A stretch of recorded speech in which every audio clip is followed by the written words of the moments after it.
Assalamualaikum warahmatullahi wabarakatuh. Hari ini Ibu akan menjelaskan kelanjutan dari resep bagian pertama atau part pertama. Nah, ada resep untuk penanganan segera.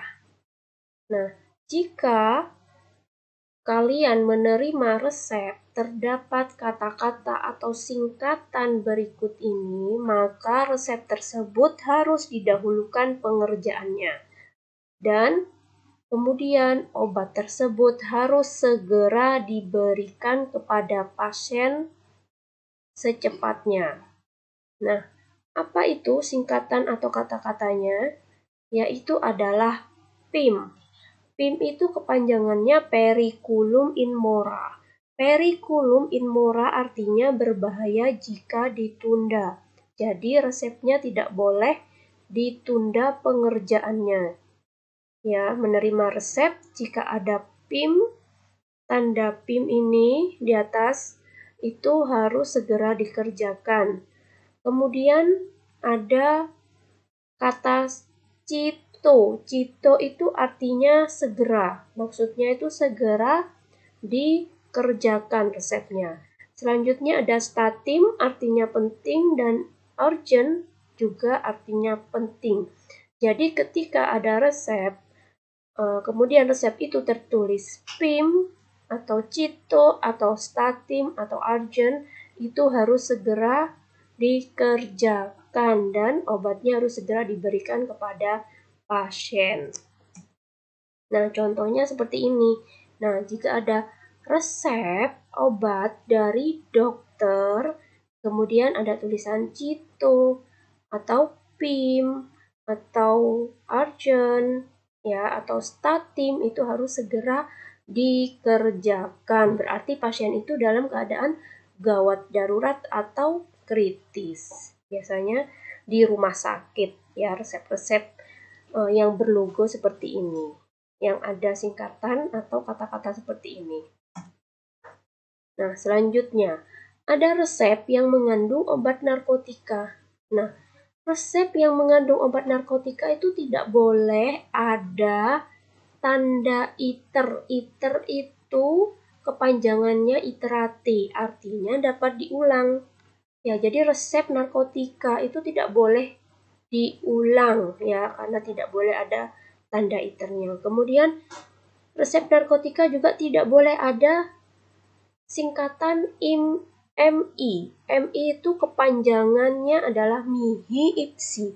Mihi ipsi artinya adalah untuk dipakai sendiri. Jadi narkotika itu tidak boleh untuk dipakai sendiri ya. Harus ada petunjuknya. Yang ketiga adalah UC. Jadi narkotika itu resep yang mengandung obat narkotika tidak boleh ada tanda UC, artinya usus cognitus. Kepanjangan dari UC itu usus cognitus yang artinya pemakaiannya telah diketahui. Ya. Jadi contohnya resep narkotika aja seperti ini. Ya. Dari dokter ada nama dokter, ada surat izin prakteknya, nomor izin prakteknya yaitu SIP-nya, kemudian ada alamat prakteknya, kemudian ada nomor teleponnya, tempat dan tanggal penulisan resepnya. Dan di sini ada nama bahan obat dan jumlahnya. Nah, yang bergaris merah ini adalah narkotika. Ya, obat narkotika. Di sini nih juga obat narkotika. Nah, siapa yang memberi tanda atau garis merah ini? Yaitu adalah kita yang berada di apotek atau kita yang berada di apotek rumah sakit yang menerima resep ini dari dokter. Ya, jadi bukan dokternya yang memberikan garis merah. Nah, ini kita yang memberikan garis merah. Tujuannya untuk resep ini harus dipisahkan dengan resep lain, resep narkotika, untuk memudahkan penyimpanan ya. Jadi yang bergaris merah ini hanya obat narkotika seperti kodein dan Codipron ya. Nah, kalau yang aminopilin ini bukan garis merah ya, ini cuma efek dari penulisan aja. Ini bukan ya, yang Dewi ini alamatnya, teleponnya aminopilin, ini juga prednisolon, ini bukan ya. Yang bergaris merah ini adalah yang ini, kodein dan codipron ya. Yang ini cuma efeknya aja. Ketika di screenshot ini resepnya. Ya, cuma ini aja. Ini adalah contoh resep narkotika seperti ini.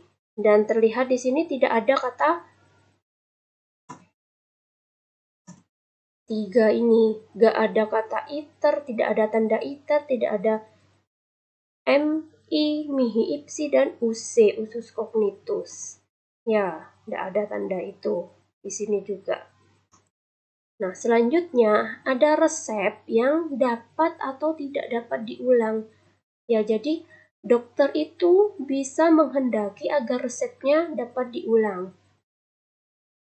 Nah, bila resep yang dikehendaki untuk diulang, maka pada resep tersebut ditulis kata iter, yaitu kepanjangannya iterati.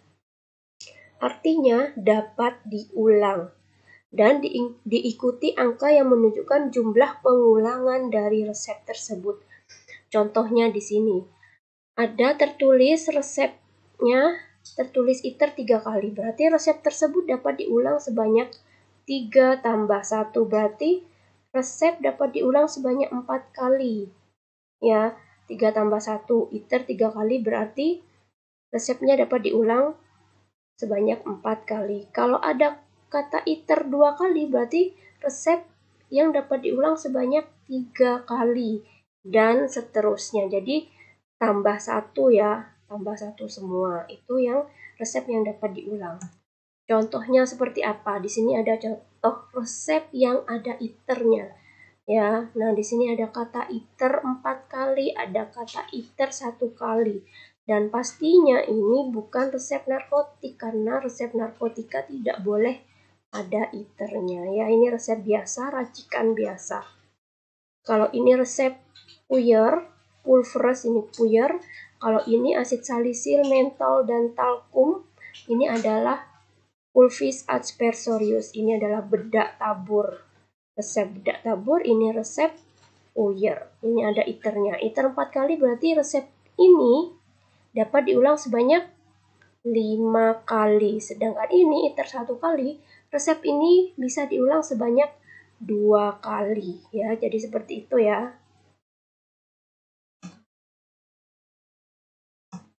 Nah, selanjutnya, dokter juga dapat menghendaki agar resepnya tersebut tidak boleh diulang tanpa sepengetahuannya, sehingga dapat dituliskan pada resep dengan kata atau singkatan NI atau neiterator. Artinya tidak dapat diulang atau tidak bisa diulang. Ya, kalau NI itu neiterator, tidak dapat diulang. Kalau iter itu dapat diulang. Nah, contohnya seperti ini. Contoh resep yang tidak dapat diulang ada kata NI-nya. Ya. Nah, di sini biasanya tertulis kodein. Kenapa? Ini kodein adalah obat narkotik. Ini kodein adalah obat narkotika. Codipron adalah obat narkotika juga, tidak boleh diulang, jadi ditulis NI. Bisa tidak ada NI-nya, bisa dibubuhi atau ditulis NI. Ya, untuk resep yang tidak dapat diulang. Ini contohnya contoh resepnya. Nah, selanjutnya, di mana kita dapat mengambil obat dengan resep? Ya, pastinya ada di apotek umum. Apotek umum itu ya apotek biasa. Ya, apotek umum yang melayani resep-resep dokter, termasuk resep dari rumah sakit apabila di rumah sakit tersebut tidak memiliki obat yang diminta. Itu apotek-apotek umum bisa melayani resep-resep dokter. dan dapat melayani resep dari rumah sakit apabila rumah sakit tersebut tidak memiliki obat yang diminta. Ya, jadi tempat mengambil obat dengan resep di apotek umum. Kemudian juga di apotek rumah sakit. Nah, apotek rumah sakit ini adalah apotek yang hanya melayani resep-resep dari dokter rumah sakit yang bersangkutan. Jadi, apotek rumah sakit hanya bisa melayani dari dokter yang bekerja di rumah sakit itu sendiri. Misalnya apotek rumah sakit A bisa melayani resep dokter dari rumah sakit A juga, ya. Nah, jadi ada dua ya tempat untuk mengambil obat dengan resep, yaitu apotek umum dan apotek rumah sakit. Bagaimana dengan toko obat berizin? Kan ada itu toko obat berizin itu tidak dapat melayani obat dengan resep kalau toko obat ya. Karena toko obat itu penanggung jawabnya bukan apoteker, ya hanya asisten apoteker. Nah, jadi kalian perlu diingat ya, resep itu adalah permintaan dokter, ya permintaan dokter yang memiliki izin praktek kepada apoteker pengelola apotek, ya. Jadi jelas ya di sini ya, kalau toko obat berizin tidak dapat menerima atau melayani obat dengan resep. Nah, selanjutnya ada pengelolaan resep. Di sini resep yang telah dibuat atau disimpan itu menurut urutan, yaitu tanggal dan nomor resep. Jadi, resep yang masuk ke apotek itu harus disimpan menurut urutannya, yaitu dari tanggal dan nomor resep. Ya, jadi resep diberi nomor urutan. Selanjutnya, resep yang mengandung narkotika harus dipisahkan dari resep lainnya dan ditandai dengan garis merah di bawah nama obat narkotikanya. Ini bertujuan untuk memudahkan dalam penyimpanan karena resep narkotika harus terpisah, ya, disimpannya harus terpisah dari resep lainnya. Karena obat narkotika harus dilaporkan setiap bulannya kepada Dinkes atau BPOM, ya. Kalau untuk obat-obat lainnya tidak perlu, hanya obat narkotika yang perlu dilaporkan penggunaannya kepada BPOM atau Dinkes setempat, Dinas Kesehatan setempat. Yang ketiga, untuk pengelolaan resep yang disimpan tersebut, resep yang disimpan itu lebih dari 5 tahun harus dimusnahkan dengan cara dibakar. Nah, jadi resep harus disimpan selama 5 tahun.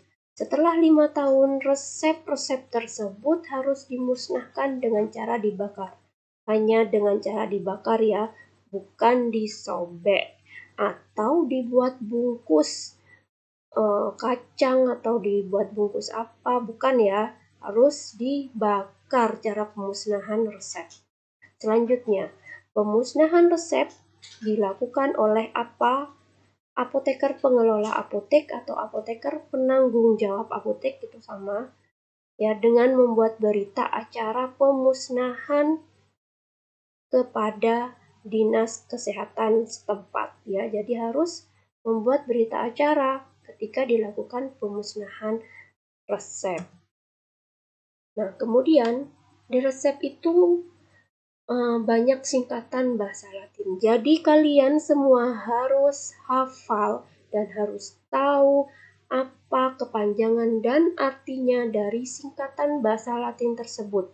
Ya, anak farmasi harus tahu dan harus hafal dengan bahasa Latin yang sering digunakan dalam resep. Nah, di sini bahasa yang digunakan dalam penulisan resep itu digunakan bahasa Latin. Jadi bahasa Latin itu digunakan untuk menulis apa saja? Untuk menulis nama obat, bentuk obat, aturan pakai, dan pembuatan, ya. digunakan untuk menulis keempat jenis ini. Nah, jadi untuk menghindari salah penafsiran dalam penulisan resep, sedapat mungkin tidak menggunakan singkatan dalam bahasa Indonesia untuk obat dan aturan pakainya. Nah, contohnya itu obat batuk hitam. Obat batuk hitam itu tidak boleh ditulis dengan OBH. Ya, walaupun ini singkatannya OBH, obat batuk hitam, tapi ditulis dengan pot nigra CT. Ini singkatannya pot nigra CT. Kepanjangannya adalah Potsio nigra contratusim. Ya, kalau ditulis Potsio nigra contratusim itu kan kepanjangan. Jadi biasanya sama dokter ditulis pot nigra CT, artinya Potsio nigra contratusim. Bahasa Indonesianya adalah obat batuk hitam. Ya, nah, kenapa tidak boleh ditulis dengan OBH? Karena OBH adalah omnibihorio, artinya tiap 2 jam. Nah, jadi biar tidak rancu atau tidak salah dalam penafsiran di dalam resep, ya, tidak salah baca resep juga. Nah, di sini ada alasannya mengapa di dalam resep tersebut menggunakan bahasa Latin.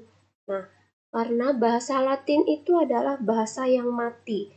Maksudnya bahasa yang mati itu adalah bahasa yang tidak mengalami pembentukan kosakata baru. Jadi sama tidak mengalami pembentukan kosakata baru, itu bahasa yang mati, bahasa Latin. Selanjutnya alasan yang kedua, kenapa dalam resep menggunakan bahasa Latin? Karena bahasa Latin tersebut merupakan bahasa internasional di dalam dunia kedokteran dan kefarmasian, ya. Jadi bahasa Latin itu bahasa internasional. Jadi dalam pengertiannya itu menjadi satu persepsi, ya, sehingga menjadi satu persepsi dalam pengertian di dalam resep. Jadi nggak berbeda persepsi, ya. Yang ketiga alasannya, tidak akan terjadi dualisme tentang bahan atau zat yang dimaksud dalam resep. Nah, sehingga kesalahan dalam mengartikan resep itu bisa dikurangin. Ya, itu alasannya. Agar kesalahan di dalam mengartikan resep itu dapat dikurangi. Nah, sekarang ada soal. Jadi kalian harus mengerjakan 3 soal ini. Cuma 3 ya soalnya. Pertama, mengapa resep yang mengandung narkotika harus diberi tanda garis merah? Nah, itu. Kenapa? Tadi sudah Ibu jelaskan. Yang kedua, mengapa resep narkotika tidak boleh atau tidak dapat diulang? Ya, kalian cari jawabannya. Yang ketiga, mengapa toko obat berizin tidak boleh melayani resep dokter? Tadi juga sudah Ibu jelaskan, ya. Dan soal dan jawabannya ini dicatat di buku, ditulis di buku dasar-dasar kefarmasian dan dikirim di classroom. Cukup sekian penjelasan dari Ibu di resep part 2 ini. Semoga kalian bisa memahaminya. Terima kasih. Wassalamualaikum warahmatullahi wabarakatuh.